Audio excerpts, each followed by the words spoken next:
guys, it's Jessii Vee, and in today's video we're going to be talking about abandoned and or haunted amusement parks, fun houses, carnivals. There are so many in the world that have been just left there to rot and they're terrifying. Oh, by the way, if you have not seen my last video, I do have a new backdrop behind me. It is this awesome moon with like moths, butterflies, bugs all over it. It terrifies me, but I love it. And if you would like to win it, all you have to do is be subscribed to this channel, so my Jessii Vee channel, turn on your notification bell, and then head over to my fourth Instagram, which is called The Whimsy Wonders. All you have to do is follow it to be entered to win this contest. Basically, I'm going to be making handmade jewelry from scratch that I will be posting on there. It's totally different from my merch website. So yeah, I'm really excited about that. By the way, I am wearing this crescent moon glittery necklace right now. This was not handmade by me. This is actually just on my regular merch website. I think there's 22 left if you would like one.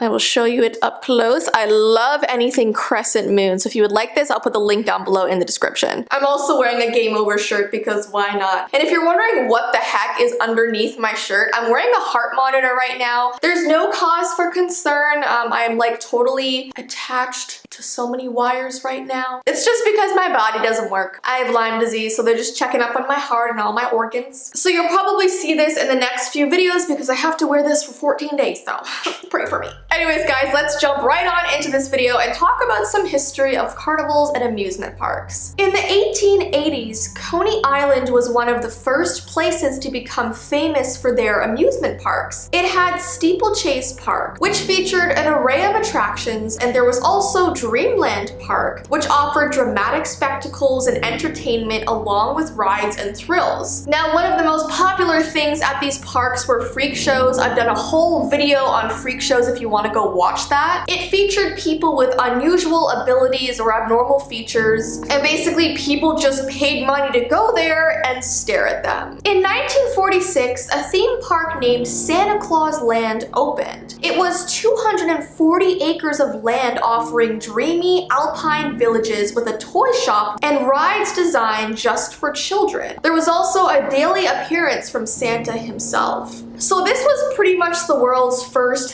theme park. So that just means like an amusement park with a specific theme, such as Santa Claus. In the 1980s, this park added Halloween and 4th of July as additional holidays. And because they were adding all of these different holidays to Santaland, they had to change the park's name to Holiday World. The park even added a Thanksgiving part in 2006. I feel like this park reminds me of like Nightmare Before Christmas. Now, the most famous place of all, Disneyland, opened in 1955, and many Americans watched the grand opening on a record-breaking live broadcast. The park drew 1 million visitors during the first 10 weeks, and you used to only have to pay $2 to go on 8 rides, which is crazy because nowadays, I mean, Disneyland is not a cheap place to go. Especially if you're traveling there and having a hotel and staying there for a week, it can get expensive.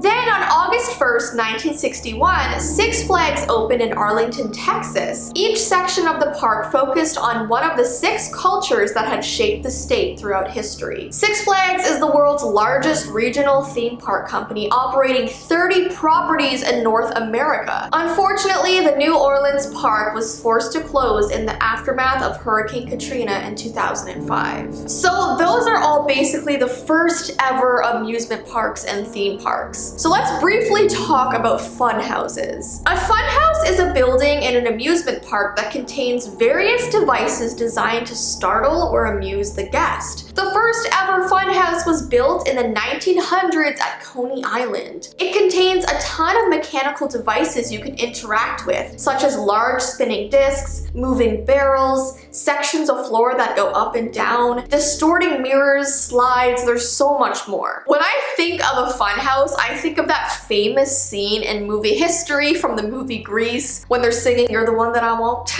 I always think of that scene whenever I think of a fun house. So let's talk about some some abandoned and haunted fun houses and amusement parks around the world. The first one is a haunted fun house in Bushkill Park. Even the name of that park is like, ooh, Bushkill. Bushkill Park is located in Pennsylvania and was opened all the way back in 1902, so it's over 100 years old. And this was a very popular place for parents to take their kids. A lot of the rides were very kid-oriented. One of the most loved parts of the park was the fun house that was called the Barrel of Fun. Now, I don't know what barrel means. Am I just dumb? What is barrel? I've never heard of that word in my life. Well, the park had to close in 2007 because of a huge flood that pretty much destroyed everything. So now it sits there completely abandoned, and some people still sneak into the old funhouse. Now, people say this place is haunted by a ton of dark spirits. The second people step into this old funhouse, they feel the presence of them. There was one person who said they were looking at themselves in one of the warped mirrors, and they swear they saw their reflection smile back at them. Now, you guys know how I feel about mirror mazes and warped mirrors. I don't like mirrors,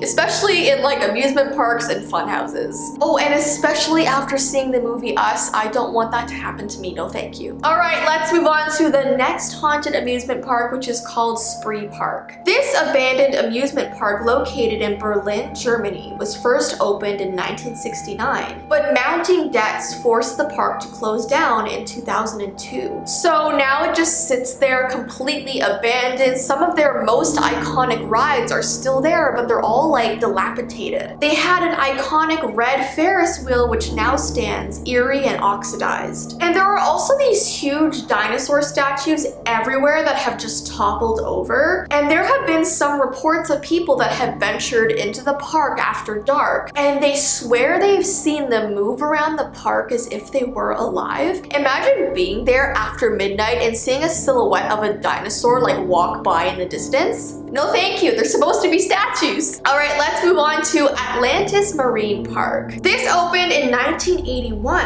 and it attracted tourists from around the world to a small town called Two Rocks in Perth, Australia. The park enticed visitors with a variety of water-based features, including live dolphin shows. However, financial difficulties following the 1987 stock market crash forced the park to close after just 9 years. So now this park just hangs out all abandoned. It's covered in graffiti. No one's been there in years. I don't know if this park is specifically haunted, but I know it's very abandoned and eerie. The next park is Pripyat Amusement Park. I'm probably not even saying that right. The Pripyat Amusement Park in Ukraine was set to open the summer of 1986. The park featured a 26-meter high Ferris wheel, bumper carts, swing boats, and more. But unfortunately, the Chernobyl disaster struck just a few kilometers away and forced the park to close before the grand opening. Now, this park just sits there abandoned, obviously, today, and it's sort of a dark and eerie reminder of the horrible nuclear disaster that happened there. Those daring to sneak into the ghost park should be warned that radioactive particles are reported to still persist around the area to this day. Next, we have Chippewa Lake Amusement Park. Located in Ohio, the Chippewa Lake Amusement Park used to entertain guests with a number of rides, including roller coasters, flying cafes, a carousel. However, exactly 100 years after opening, the park was forced to close in 1978 due to poor management and lack of attendance. So this park is just super eerie. It sits there abandoned. It's totally overgrown with shrubs and trees and roots. There was a story about a group of teenagers that snuck into the area to hang out, and they were only there for about 20 minutes before running out screaming because they claimed they were being stalked by tall, dark figures in the grass. That is terrifying to me. I mean, as cool as it would be to like sneak into an amusement park after dark, if I saw anything following me in the darkness,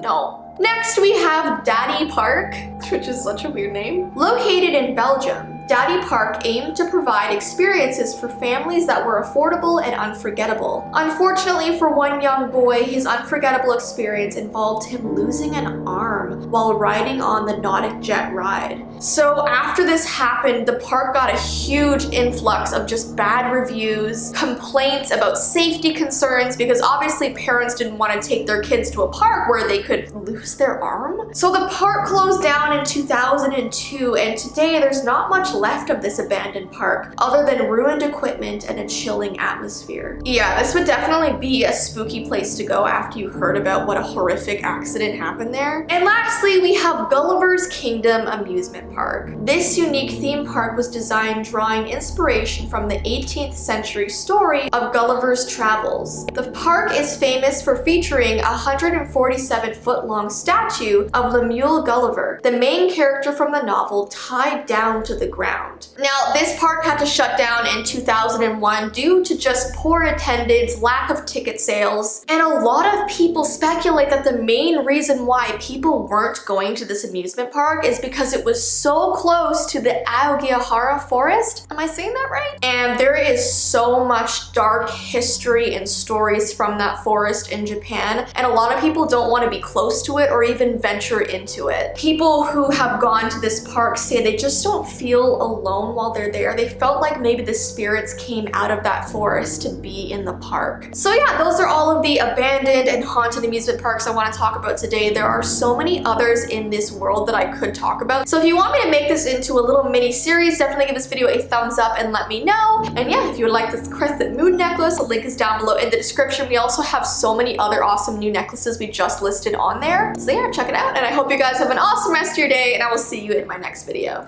Bye!